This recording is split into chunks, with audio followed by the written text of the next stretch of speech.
Pagi itu, Jakarta diguncang kabar dari Gedung Putih. Sebuah pengumuman yang datang bagai petir di siang bolong, mengubah drastis lanskap ekonomi yang tengah dibangun dengan susah payah. Kabar ini bukan sekadar angka dan statistik, melainkan sebuah pukulan telak bagi harapan dan impian jutaan rakyat Indonesia.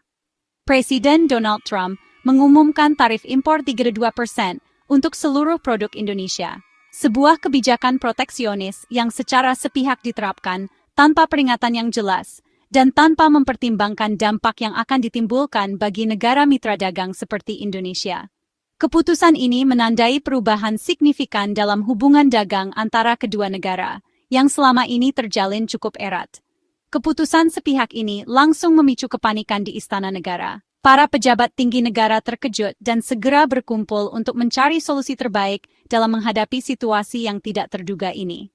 Suasana tegang menyelimuti istana, karena mereka menyadari implikasi yang sangat luas dari kebijakan baru Amerika Serikat ini, dan pabrik-pabrik di seluruh negeri. Lonceng alarm berdering di kawasan industri, dari ujung barat hingga ujung timur Indonesia. Para pengusaha dan pemilik pabrik khawatir tentang kelangsungan bisnis mereka karena tarif impor yang tinggi akan membuat produk mereka menjadi tidak kompetitif di pasar Amerika. Pemerintah Indonesia yang tengah fokus pada pembangunan infrastruktur dan peningkatan investasi, jelas tidak siap menghadapi guncangan sebesar ini. Rencana-rencana strategis yang telah disusun dengan matang terancam berantakan, dan target-target pertumbuhan ekonomi yang ambisius menjadi sulit untuk dicapai. Para menteri ekonomi buru-buru menggelar rapat darurat, mencari cara untuk merespons kebijakan yang merugikan ini.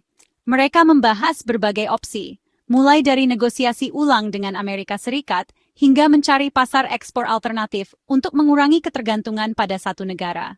Menyadari betapa besar ancaman ini.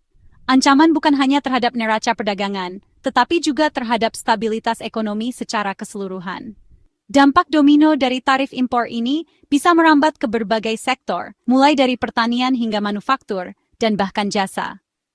Indeks saham anjlok, rupiah tertekan, mencerminkan kekhawatiran pasar terhadap prospek ekonomi Indonesia di masa depan.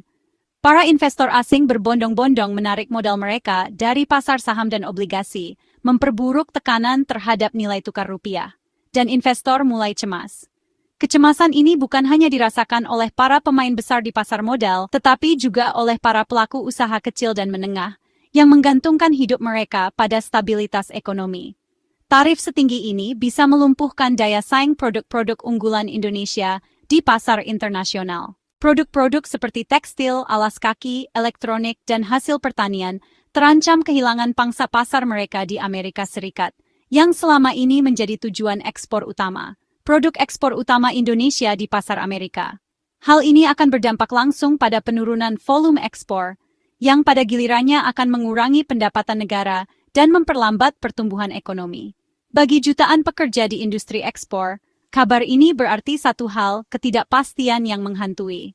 Mereka khawatir tentang kemungkinan pemutusan hubungan kerja PHK, jika perusahaan tempat mereka bekerja tidak mampu bertahan dalam menghadapi tekanan ekonomi yang meningkat. Masa depan pekerjaan mereka terancam. Bayang-bayang pengangguran menghantui keluarga-keluarga yang selama ini bergantung pada sektor ekspor. Dampak sosial dari kebijakan ini bisa sangat besar, memicu ketegangan dan ketidakstabilan di masyarakat. Amerika Serikat selama ini adalah pasar utama bagi produk-produk Indonesia, menyerap sebagian besar ekspor non-migas. Ketergantungan yang tinggi pada pasar Amerika membuat Indonesia sangat rentan terhadap perubahan kebijakan perdagangan yang diterapkan oleh negara tersebut, dan sumber devisa penting. Devisa yang diperoleh dari ekspor ke Amerika Serikat digunakan untuk membiayai impor barang-barang modal dan bahan baku yang dibutuhkan untuk pembangunan ekonomi. Penurunan ekspor akan mengurangi ketersediaan devisa, yang pada gilirannya dapat menghambat pertumbuhan ekonomi. Kini, ancaman dari Washington terasa nyata di dapur-dapur keluarga Indonesia. Harga-harga kebutuhan pokok berpotensi naik akibat melemahnya nilai tukar rupiah dan gangguan pada rantai pasokan. Beban hidup semakin berat bagi keluarga-keluarga yang berpenghasilan rendah. Suasana optimisme yang dibangun bertahun-tahun melalui kerja keras dan reformasi ekonomi yang berkelanjutan, kini terancam pupus oleh kebijakan proteksionis Amerika Serikat. Seketika berubah menjadi ketidakpastian. Masyarakat Indonesia bertanya-tanya, apa yang akan terjadi selanjutnya? Bagaimana pemerintah akan mengatasi krisis ini? Apakah masa depan ekonomi Indonesia akan suram? Ini bukan sekadar isu perdagangan, melainkan ujian bagi ketahanan ekonomi Indonesia dalam menghadapi tekanan eksternal. Tapi krisis kepercayaan yang menghantam seluruh sendi ekonomi. Kepercayaan investor, pelaku usaha, dan masyarakat umum terhadap kemampuan pemerintah dalam mengelola ekonomi negara dipertaruhkan. Indonesia dihadapkan pada tantangan besar yang belum pernah terjadi sebelumnya.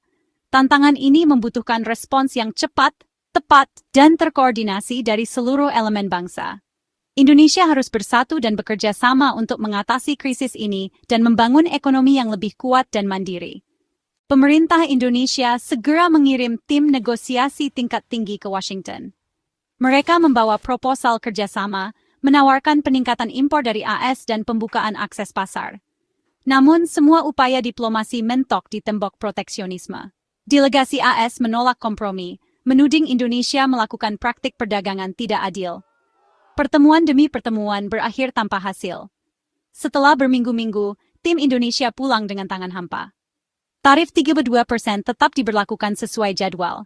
Indonesia harus bersiap menghadapi badai ini sendirian. Para ekonom segera menghitung dampak tarif ini. Ekspor ke Amerika diprediksi anjlok hingga 60%, memicu kontraksi ekonomi nasional. Pertumbuhan ekonomi bisa turun hingga 2 poin persentase, artinya jutaan lapangan kerja terancam hilang.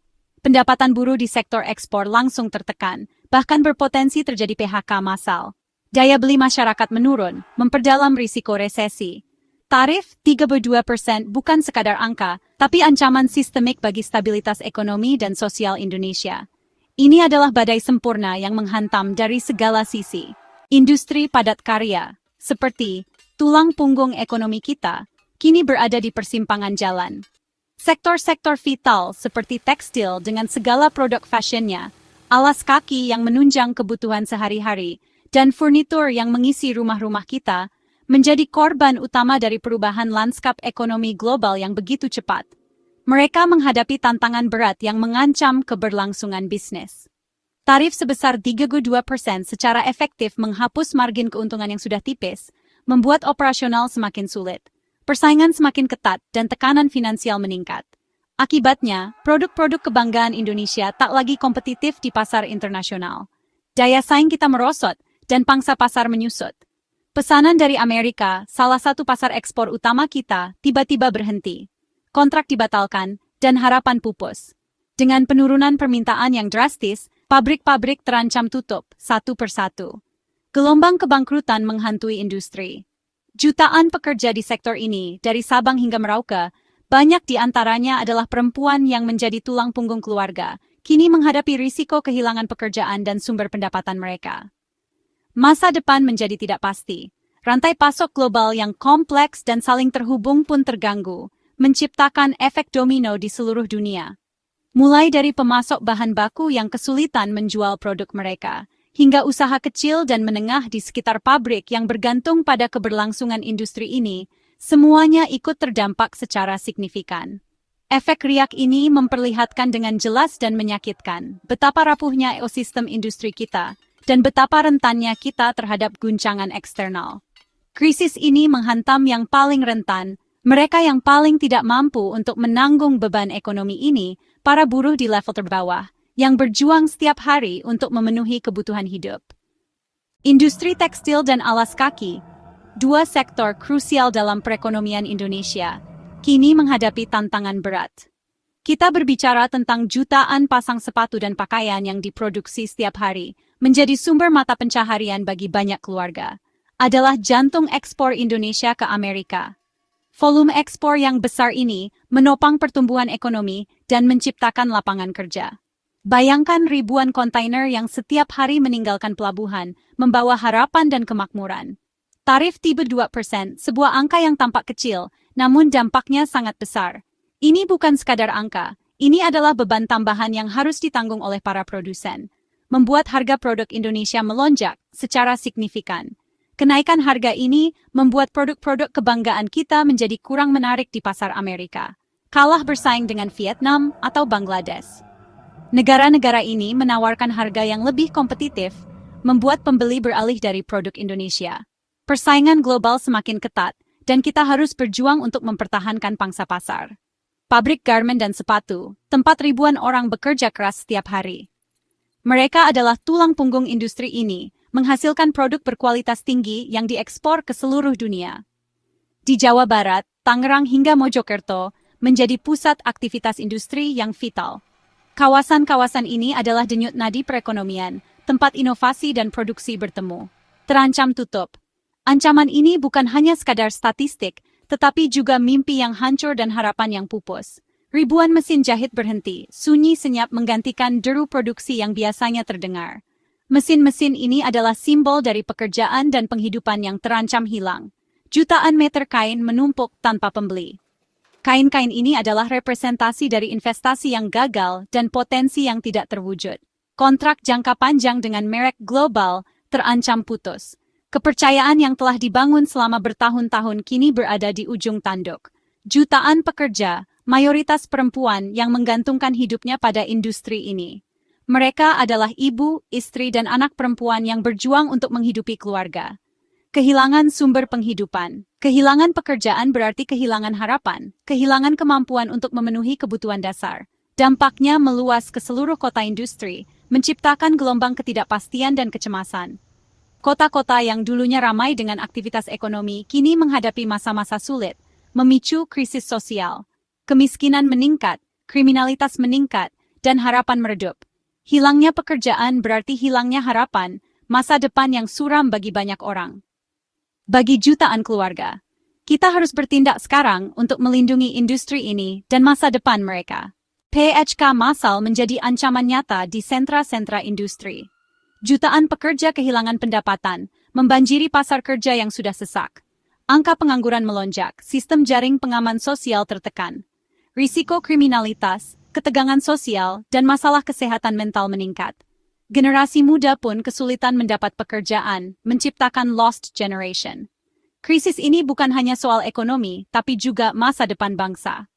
Para ekonom memperingatkan, tarif 32% adalah tsunami ekonomi bagi Indonesia. Ketergantungan pada pasar Amerika kini jadi bumerang. Dampak terberat dirasakan rakyat kecil, buruh, petani, sopir truk, semua terdampak. Ini bukan sekadar angka statistik, tapi soal kehidupan jutaan orang. Kebijakan proteksionis ini bisa memicu perang dagang global, memperburuk situasi. Investor asing mulai ragu menanamkan modal di Indonesia. Iklim investasi memburuk, kepercayaan pasar terguncang. Indonesia butuh langkah luar biasa untuk keluar dari krisis ini. Di tengah krisis, muncul kesadaran pentingnya diversifikasi pasar ekspor. Mengandalkan satu pasar utama terbukti sangat berisiko. Indonesia harus aktif mencari pasar baru di berbagai belahan dunia. Pemerintah perlu memperkuat diplomasi ekonomi dan menegosiasikan perjanjian dagang baru. Peran perwakilan dagang di luar negeri harus dioptimalkan. Pelaku usaha juga harus beradaptasi dengan karakteristik pasar baru. Inovasi produk dan riset pasar jadi kunci menembus pasar non-tradisional. Diversifikasi adalah perjalanan panjang yang harus dimulai sekarang. ASEAN, BRICS, Timur Tengah, dan Amerika Latin adalah pasar potensial yang harus digarap serius. Produk Indonesia punya keunggulan budaya dan geografis di Asia Tenggara. Tiongkok dan India menawarkan pasar raksasa, meski persaingan ketat. Timur Tengah butuh produk halal dan fashion muslim. Amerika Latin butuh manufaktur. Menembus pasar-pasar ini butuh upaya ekstra, tapi imbalannya besar. Krisis tarif ini bisa jadi katalisator transformasi strategi ekspor Indonesia. Menatap cakrawala baru adalah keharusan untuk membangun ekonomi yang lebih tangguh.